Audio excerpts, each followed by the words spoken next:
Hello and welcome to Mann's Model Moments. In this video I'm going to be talking about Decal Solutions and whether you really need them and what are the most important factors. Here you can see I have a decal that I was using for testing homemade Decal Solutions for a video, and doing this made me think of actually giving you an insight into what Decal Solutions do, what are the important factors, and how you can actually get the best results. So for testing we need some standardized conditions. So here I have some embossed plasticard, half of which I'm just leaving natively primed and half of which I've covered in pledge, all these ones with P on here. So here we've got half and half for our initial testing, and I'm using the same decal. These are just some Imperial Fist Games Workshop decals so that we get the same results across. Don't want any variabilities coming in from different types of decals. To start with, I'm just putting the decals on, not doing anything special here, just quick soak in water and then sliding them onto the surface. And then what I'm going to be doing is coming in with the different solutions before these things actually dry. So here you can see I'm coming in with, this is some pledge, and just completely covering the decal,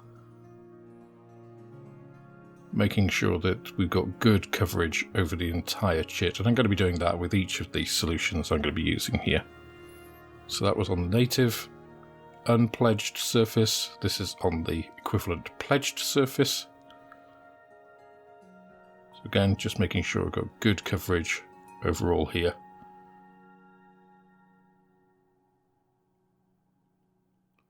And then just putting these two aside to dry. And I'm just going across and doing the same thing here with the different decal softening solutions that I've created, which I'll talk a little bit about afterwards.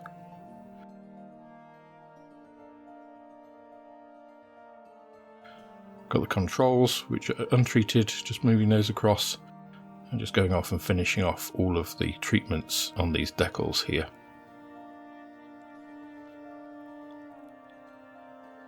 So moving on to the results, you can see these are all now fully dried.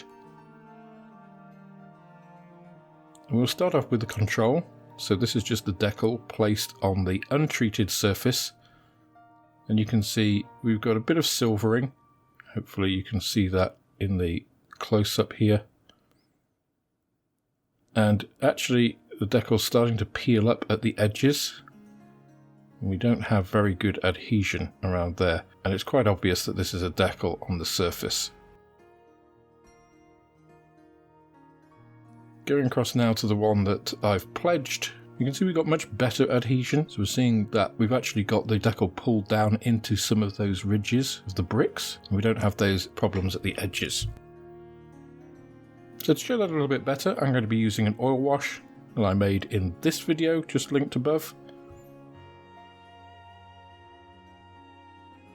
So doing this will actually give us a good idea of how well that decal has adhered to the surface by just highlighting all of the recesses. You can already see on the control that we don't have very good adhesion, big piece of decal there at the bottom. And you can see here on the one I pledged already, we're starting to get some of that wash going to the recesses over the decal, showing that it's been pulled down into those same recesses. And that's the effect that we want from a decal, is that it's pulled down and conforms to the surface so it looks like it's just painted on rather than the sticker stuck on top.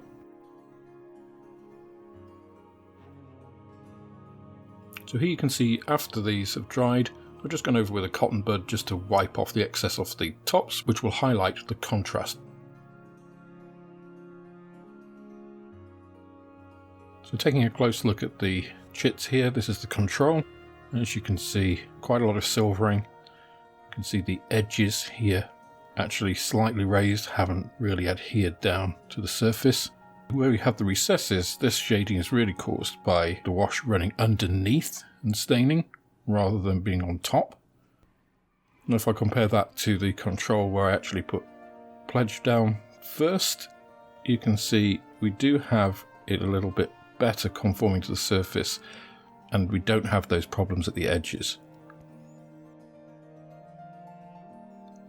Now here where I've pledged over the top of the decal, you can see we do actually have better conformance to the surface. We have less silvering, especially around the edges. You see we don't have that decal lifting up, and hopefully you can see it is conforming into some of those recesses.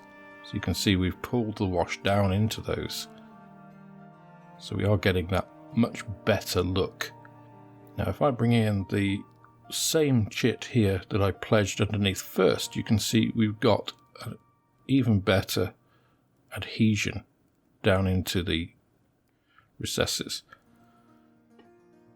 Now moving on to the decals here that I use homemade Decal solution on. Here we've got a solution of Tamiya glue and alcohol, and here we've got cellulose thinners and alcohol. And you can see here we've got some variable results. It has pulled the decal down, especially this stronger glue solution here, and we've got some binding, but we've also got some areas that don't actually conform to the decals. Now if I switch over here to the same chits that have had pledge on previously, so I just compare this one here with all of these ones that have had solvent on previously, you can see we've got much better conformation to this brick pattern. And you can see that by the way that the wash has gone into the recesses here. We're getting that nice painted on look on most of these.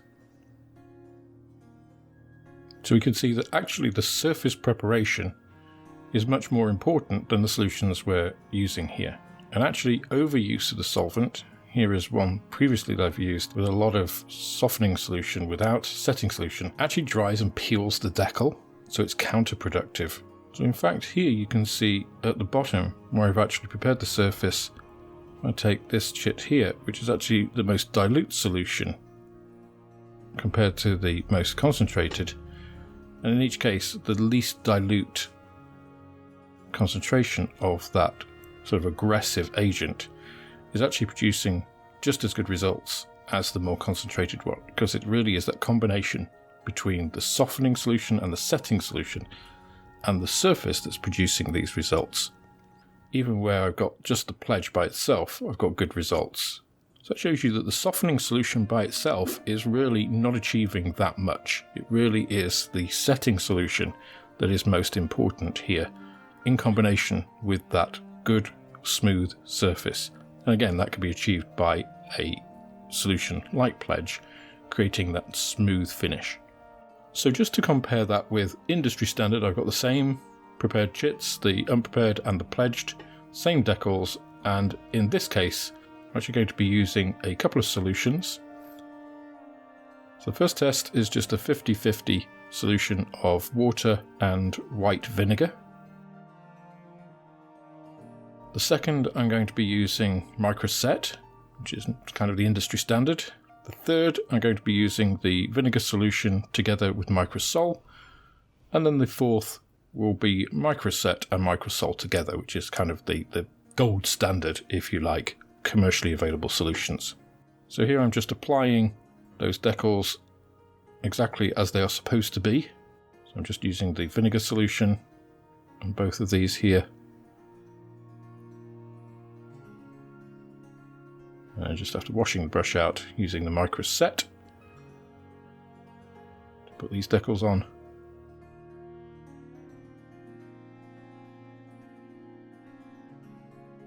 And now I'm coming back in with the microsol to those chits that I'm actually going to use the solvent solution to actually give that comparison. And here we are. I've washed all of these with the same process that I did previously. And here you can see the results. So you can see where I've got the solution by itself and then the solution by itself with the pledge undercoat, we have slightly different results in that where we've got the pledge undercoat, we actually do get some pulling down into the recesses, and there's no real difference between the microset and the vinegar here. And then where we've used the microsol as well, once again, we've got no real difference here between the two different sets of solutions until we get to the pledge undercoated versions where we do actually have pulling down into the recesses here on both the vinegar and the micro set, but actually slightly better results with the vinegar solution. So where does that leave us? Well, here I've actually categorized everything into how it looks. So these 4, I think, give the best results. These have good detail pulled into the recesses, really good shading, really good painted on effect. I'd be very happy with any of these. These 2 are almost as good as these, and that could just be variability in the chits, but I've put them slightly separate because there is a little bit of less differential. Next we come to this middle group, which kind of have some variable results. So we've got areas which look good and some areas which haven't come out quite as well. And then we have this group at the end, which I would say are pretty poor in terms of the overall look of the decal and how much it's been pulled down into those recesses. We've got very little. Sometimes it's just the shading from the solution going underneath the decal. And finally, this is the control. So here you can see we've got the edges pulling up, not what we want at all. And again, that shading mainly coming from where the decal solution has flowed underneath the decal rather than sitting on top. So for me personally, this is the one that I typically use, and this is just purely using pledge. So this has a pledge undercoat, so just prepares that surface, uses pledge to actually put the decal down and then just pledge over the top. And you can see we've got good overall adhesion of the decal. It's pulled down nicely into the recesses. It's a very similar result to using other decal solutions, but I can achieve that with just one bottle. So for me, pledge wins out here. A lot of people will tell you that pledge is just a clear acrylic coat. It is not. It has a couple of chemicals in it which act as wetting and adhesive agents. So pulling the decal down into the recesses is one part of the process that's going on here. The other part is slightly softening it and solvating and acting as a conduit between hydrophilic and hydrophobic surfaces is a big part of how decal solutions work. So please don't be fooled by people who say that, oh, pledge is just a clear acrylic coat. It is not. If you look at the ingredients of clear acrylic coats, they do not contain the chemicals that pledge does and do not act in the same way. And for me, results are what I work on. This is the result that I've got here, and consistent results that I've had over more than 20. So I did say earlier that I'd talk about the homemade decal solutions that I'd used in this test. And here, these are all laid out. I did miss a couple out earlier. The Pledge Plus 1 in 10 Tamiya glue and the Pledge Plus 1 in 5 solvent, but really doesn't make much difference to the overall results.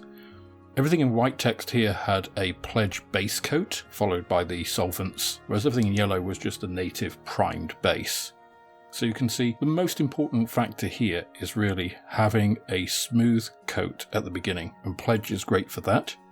I think also one of the reasons that pledge works well is that pledge actually dissolves itself. So one of the things you can clean pledge with is pledge, and that means that when you actually put it on, apart from its solvating properties and the softening properties it has with the couple of organic components in there, it also kind of dissolves itself slightly. So I think you're actually dissolving the coat underneath a little bit, so you're kind of embedding the decal within itself. So I think that helps as well to reduce any sort of reflections that come off the decal. But overall, the homemade softening solutions that I tried here were basically either Tamiya glue or cellulose thinner diluted in alcohol, so ethanol. You can also use isopropyl alcohol. I happen to have some ethanol around. They both have very similar solvating properties. They're both miscible with both polar and hydrophobic solvents, like cellulose thinner and Tamiya glue, the solvents that are contained in there. Alcohol's a little bit less harsh than isopropyl alcohol, so I preferred that anyway. And as you can see, the solutions are all actually pretty effective. So a 1 in 10 or 1 in 20 solution of Tamiya glue or a 1 in 10 or 1 in 5 solution of cellulose thinner all produce pretty good results with a pledge base coat. And those 4 at the left-hand side really are indistinguishable pretty much from painted results. So at the end of the day, do you need decal solutions?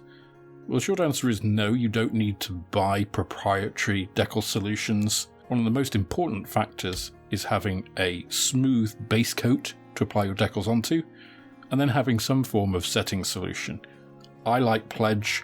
Modelers have used pledge for a long time. Unfortunately, it has been discontinued, as of September this year, so if you can find some, pick some up now. I have a couple of alternatives that I think are suitable, that are very similar in chemical composition, so I'm going to try those out, so I'll let you know if they can be substituted for Pledge. But otherwise, common household vinegar, the white vinegar, you don't really want the malted one, will work as well as Microset. Microsol can be substituted by an alcoholic solution of a more aggressive organic compound like cellulose thinner or Tamiya glue. So really the most important thing is surface preparation and then having a setting solution that will actually draw your decal down and cement it in place. And as I say, for me that's Pledge. I hope the results here show that it isn't just a clear coat. It does work extremely well as a decal setting solution and can be used in conjunction with your own homemade softening solutions. So Pledge is what I'll be using in my next video, which is my slightly delayed tribute to my father. Apologies that I couldn't get that out in time, but I had some logistic issues getting some decal supplies, but that will be coming out on Friday. That's all for this instalment of Mann's Model Moments. If you enjoyed the video, please click the like button, subscribe to the channel for more like it, and share this video with others you think would also enjoy it. You can also follow me on Instagram, Twitter and Facebook, and if you're feeling generous then I also have a Patreon, which is absolutely the best way of helping me to grow the channel and produce more content like this. With that, I hope you have plenty of modelling moments of your own, and I look forward to welcoming you on the next video.